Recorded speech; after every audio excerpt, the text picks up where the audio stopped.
Actually, this is a WAIMM initiative to profile people we believe have been in the industry and pushed the industry to where it is now.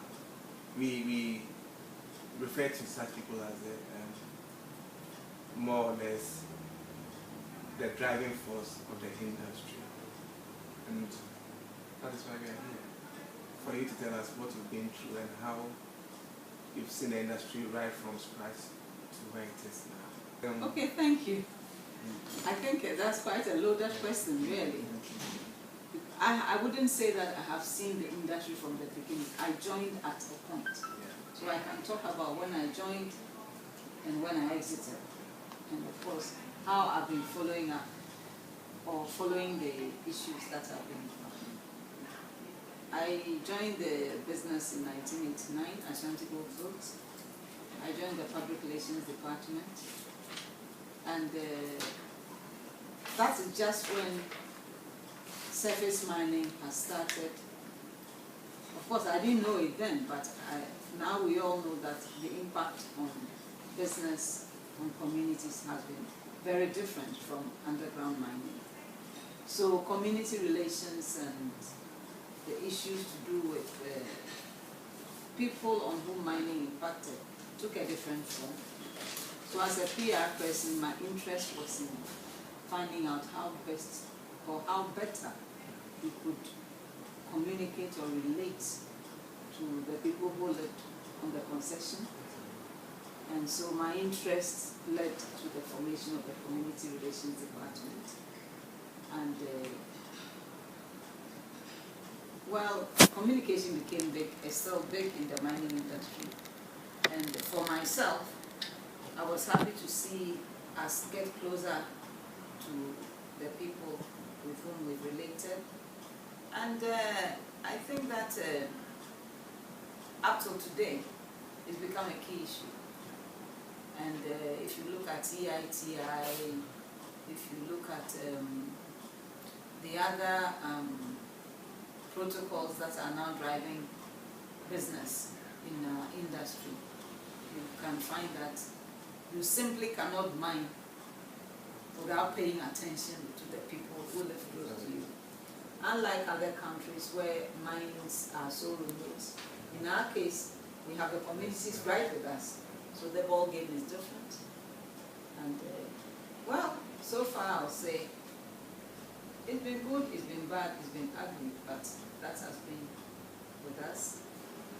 I moved into administration about 10 years later, and finally into human resource management, and then the community relations for the West Africa region after the merger of Ashanti Goldfields and Anglo Gold. And I'll say so far, this is what I can say in a nutshell. But PR and then mining, how did you get in? Was it by? It was not by accident, it was really by design. Anglo Ashanti advertised for the position, and I applied. But looking back, I mean, it's 89. Fast forward to now, I mean, you've still been following the industry. Do you think we've done well by way of sustainability or community sustainability? Oh yes, oh yes, oh yes, oh yes. Are we there yet? I don't think we are there. Finally. Yeah. But there has been marked improvements. The improvements have been phenomenal. And if you look at the contribution of the industry into communities, into the nation, I mean, it's big. The impact has been very strong. Unfortunately, there are the perceptions which will not just go away. This whole idea of multinationals, being more interested in themselves, not interested in the underdog, if I will put it that way. That is something that has dogged us for a long time. But I can assure you that for myself, I can hold my head high, because I know from the facts that the business did a lot for the community. It did a lot. And talking about PR and mining, so far as I'm concerned, one cannot do without the other. Oh, no, let me put it this way, that the business needs to tell a story, tell it well, relate to its communities and its publics as well as it can. And I think that the mining companies have done very well. When I joined, it would seem as if the practice, that's PR practice, was a bit tapped away. But now we are in the very forefront. And I pay tribute to all the practitioners who joined the selfless efforts. And one person I would like to pay tribute to for myself, I mean, if you recall, or I know, maybe you are too young, but I know that before Reverend Dr. Joyce, I joined the Chamber of Mines. A lot of people didn't even know about the chamber, they didn't know its work. Both, even some employees of the mining communities, and if you see how she used public relations tools, you know, to drive her work and make it so visible, I think that should tell you the role that PR can play in any industry. But of course, it rests with the practitioners themselves. Yeah, I mean, I do agree with you actually. The chamber has been around for far too long. Nobody knew there was anything like the chamber of mines. And probably that is one of the causes of the residual problems that we have, in the sense that before the industry opened itself to the public, it was more like a closed shop. Yes. And it was all about what people thought about them. So by the time we started coming out and being more visible, a lot of harm had already been done. So if you look at the big effort that people like Sam Jonah, others made, you still don't see it as well as you should. The story is known among too few members of the public, I think. Has the negative perception really gone away, or still with that? No, it hasn't gone away. The mining companies as I speak to you, I listen to radio and I hear things like, well, the mining industry pays fewer electricity bills than domestic. It's outrageous. But it's out there. There seems to be this idea of big players stealing from the small players. And maybe it sits well, it's a romantic story we like to hear, but it is not the truth. Looking back again, at least you have several challenges there. There were some that crossed you, some you pulled through. But what were your real highlights?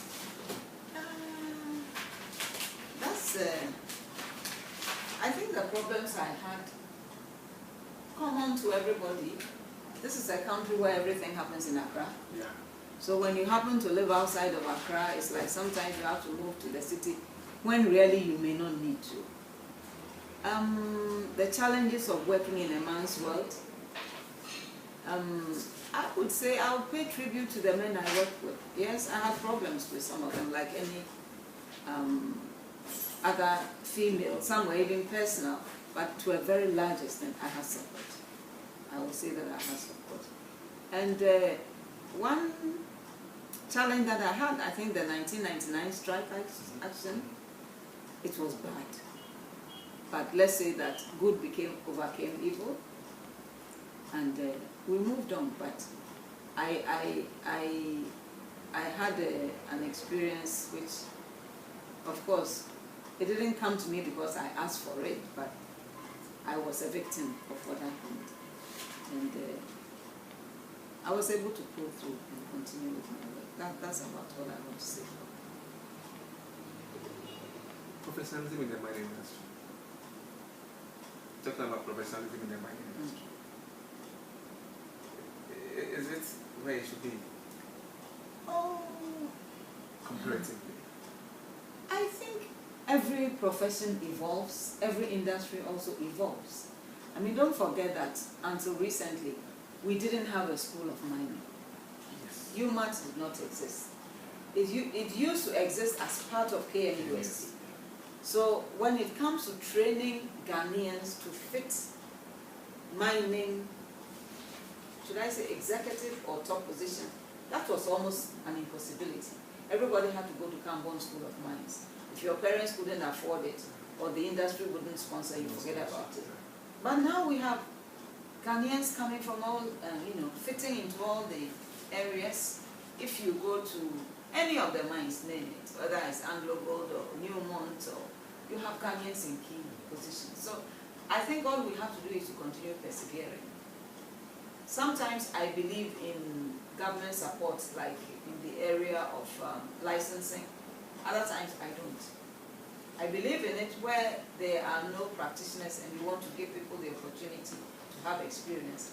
I don't believe in it where people think that because they have government support, they might just go into a position and sit there doing nothing. So it's really up to the young ones like you. I think the older ones have carved a niche for you. You have to fit in. Are we getting the numbers? I will ask you, men in mining and petroleum, are we getting the numbers? Yeah, they have the numbers. No, I think I don't have figures to deal with. So, but at the time I was living at Ashanti, we had Genevieve, who was a licensed miner, in the sense that she had passed a mining captain certificate. Exactly. You know, mining, oil and gas, heavily regulated. Yeah. You can't just walk in and become what you want. You have to go through the various certifications. I think that in the case of mining, it's becoming easier because of the surface. When I joined, I know for a fact, and this is a social problem, it's not the miner's fault. Let me remind you that in some countries, women are not allowed underground. Yeah. The superstition is such that we don't even want to see women underground. So I remember when I was in Ashanti, sometimes we had visitors and they were so shocked to see women in the cage. But I think this whole idea of people thinking that if you went into hot areas, you wouldn't have children, and you know, the impact of the job on productivity put us off a bit, because really it was seen as too big a sacrifice. So the initial ladies who got training and certificated in from UMAT as a mining engineer actually didn't practice it. Yeah, they just went around it a bit and then they moved into other areas. So I pay tribute to Genevieve. The oil and gas, frankly, if you ask me to give you money, I don't have it. But what I do know is that a woman should make a career out of wherever she finds it. If you decide to go to UMAT, if you decide to pursue a degree in any oil and gas related business, I don't see why you should sacrifice your knowledge and your skills. You know, try and improve them. And then of course there are also areas related. There's law, there's HR, there's PR, but I like to see as the core business. But I think that time will come.